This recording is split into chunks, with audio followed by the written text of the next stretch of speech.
Welcome to the Content Marketing Institute and Marketing Profs B2B Research Roundtable. Today we have Michael Weiss from the Content Marketing Institute, Ardath Albee from Marketing Interactions, Todd Wheatland from Kelly Services, Carla Johnson from Type A Communications, and Michael Brenner, SAP. I'm Shiri Friedman from Brightcove. There's year-to-year growth for every social media channel B2B content marketers are using. So maybe we'll start with Todd. What do you think of this? Are organizations stretched too thin? Is this good news? Do you have advice for organizations trying to be smarter about their social media? Not really.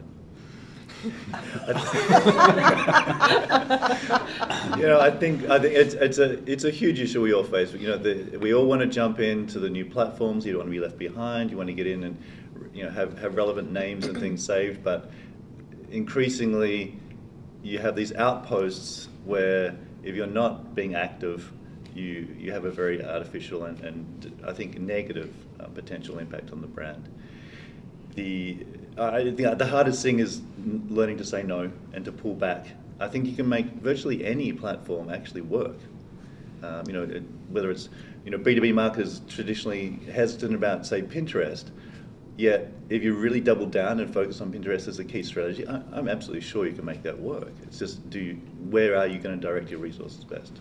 And having a real potential to engage with the community there.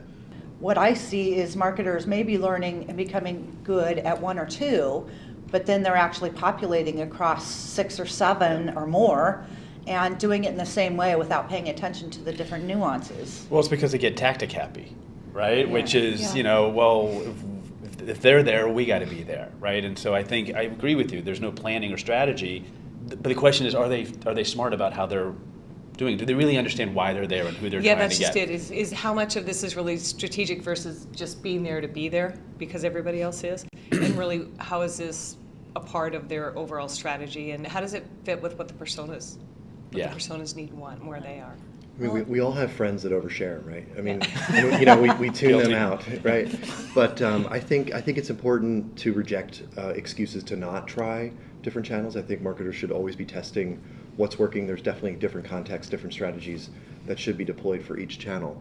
But I think that we should always be testing the things that work for each one. Absolutely. I think what happens when you're overstretched is you tend to start treating things as a megaphone rather than anything. There's no real genuine community intent there, and that's what happens with, as Ardath said, 6 or 7 platforms. There may be 2 you're doing something genuine, the rest you're just spamming your messages out there because you don't have time to actually be involved in the community. And I don't know if organizations are thinking about what they're actually putting on each channel. They just say the same thing on all of them. Yeah, there's no personalization for any of the right, channels. So a Facebook post should be very different than a Pinterest, than a Twitter, than a LinkedIn. But a lot of times it's just put it all out because you've got the tool, so you do it and you hit send, and it goes to all your channels. Yeah, I think every share is an opportunity for feedback, and we should be looking for what's coming back and what the share through rate is of each of those. Right. And it becomes a checklist. Like, post it to Twitter, post it to Facebook. Yeah, check all the boxes. Okay, upload the deck to SlideShare. And the problem happens is, especially on SlideShare, and Todd, you wrote the book about that, but a webinar deck should not be put straight into SlideShare because it doesn't come with the audio. So the slide deck has to be repurposed to tell the story on its own. And so you probably see a lot of instances where the slide deck should not be on SlideShare, but do marketers take the time to learn what those different contexts are for the channels? And do they have time to do that anyway? Right. Mm-hmm. Yeah, it's like a 80% job where you can do an 80% job, but if you did that extra 20%, you'd get a 5 times better return.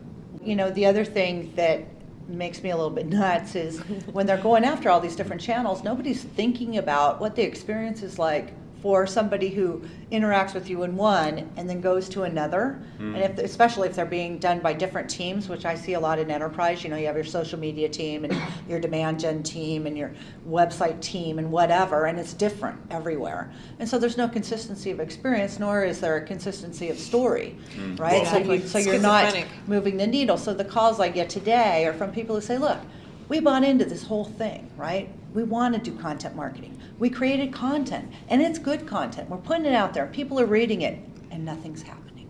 Well, guess what? You don't have a strategy. Publishing is not a strategy.